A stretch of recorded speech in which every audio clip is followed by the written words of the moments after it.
घर में मालती देवी का हुक्म चलता था। अपनी बड़ी बहू को वो टीवी के रिमोट की तरह कंट्रोल करती थी। चलो, देर हो रही है। 12 बजे से पहले लड़की वालों के यहाँ पहुंचना है। हाँ हाँ, चलती हूँ। मैं तो भगवान से बस ये दुआ कर रही हूँ कि जिस तरह मेरी बड़ी बहू मेरी मुट्ठी में है, उसी तरह मेरी छोटी बहू भी मेरे इशारे पे नाचे। अरे भगवान, भला इस घर में किसकी हिम्मत है जो तुम्हारे खिलाफ जाने की हिमाकत करे। इस तरह मालती देवी अपने छोटे बेटे की भी शादी कर देती हैं।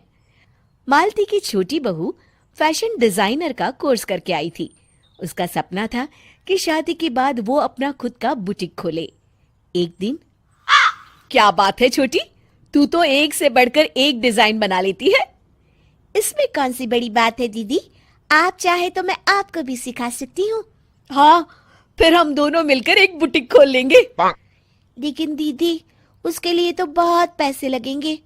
हाँ तो क्या हुआ, पैसे माँ जी से ले लेंगे। हाँ हाँ, मेरे पास तो पैसों का पेड़ है ना, तोड़ के तुम दोनों को दे दूंगी। मेरी एक बात अच्छी तरह समझ लो, मैं तुम दोनों को एक ढेला भी नहीं देने वाली। बड़ी आई बुटीक खोलने वाली। ये आप क्या कह रही हैं माँ जी? आप हमारी मदद नहीं करेंगी तो कौन करेगा? अरे अगर बुटीक खोलने का इतना ही शौक है तो अपने माँ बाप से पैसे क्यों नहीं मांग लेती? मेरे पैसों पर क्यों आंख गड़ाए बैठी हो तुम दोनों? इस तरह अपने इरादे स्पष्ट करके मालती देवी वहां से चली जाती है।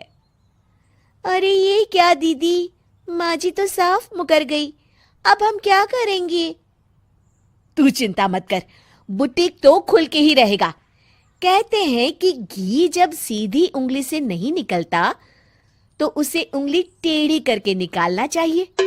माँ जी अपने आप को समझती क्या है? पूरी सोसाइटी जानती है कि माँ जी ने अपनी सास को घर से निकालकर उनकी दौलत पर कब्जा कर लिया है। हाँ दीदी, अब तो जैसे को तैसा करना पड़ेगा। फिर दोनों बहुएं मिलकर एक साजिश रचती हैं। एक दिन, अरे नालायक, जरा ठीक तरह से पैर दबा, बिल्कुल मजा नहीं आ रहा। खाने पीने में तो कोई कसर नहीं छोड़ती। तभी वहां बड़ी बहू हाथ में एक फॉर्म लेकर आती है। माँ जी, आपके लिए एक खुशखबरी है।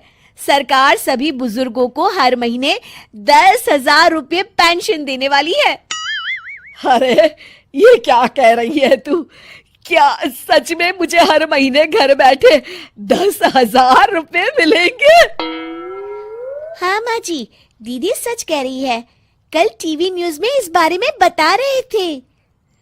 बस आप ये फॉर्म पढ़ के इसे भर दीजिए और अपने दस्तखत कर दीजिए। मैं इन्हें ले जाकर जमा करवा देती हूँ। अरे नालायक, बड़ी कामचोर है तू। इस बुढ़ापे में कहाँ तुम मुझसे फार्म भरवा रही है? खुद ही भर ले, मैं दस्तखत कर देती हूँ।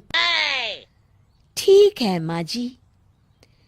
फिर बड़ी बहू बड़ी चालाकी से फॉर्म के पन्नों के बीच प्रॉपर्टी के पेपर छिपा कर रख देती है और उन पर मालती देवी के दस्तखत करवा लेती है। कुछ दिनों के बाद मालती देवी अपने पति के साथ 2 दिनों के लिए अपने एक रिश्तेदार के यहाँ जाती है। दूसरी तरफ दोनों बहुएं पूरे घर पर अपना कब्जा कर लेती हैं। मालती देवी जब अपने रिश्तेदार के यहाँ से लौटती हैं, तब अपने कमरे में ताला लगा देख आग बबूला हो जाती है। अरे नालायको, मेरे कमरे में इतना बड़ा ताला किसने लगाया है? माँ जी, ये कमरा तो मैंने अपने बेटे रोहन को दे दिया है और आज से आप बाहर कोने में जो छोटा कमरा बना है ना, वहां रहेंगी। अच्छा, मैं उस सड़ेले कमरे में रहूंगी है? तेरी ये कहने की हिम्मत भी कैसे हुई? और मेरी इजाजत के बिना मेरा कमरा देने वाली तू होती कौन है? लगता है तू भूल गई, इस घर की मालकिन मैं हूं।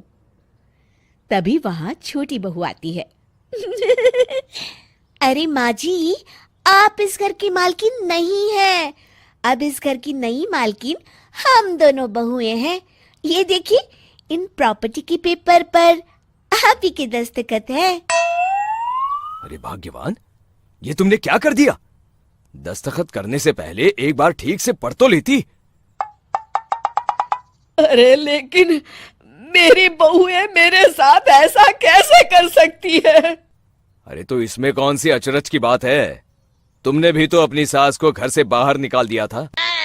टूटा फूटा ही सही, शुक्र करो कि इन दोनों ने कम से कम हमें रहने के लिए कमरा तो दिया। तुमने तो अपनी सास को वो भी नहीं दिया था। आज समझ में आया, जैसी करनी वैसी भरनी। चलो अपना सामान उठाओ और चलते हैं।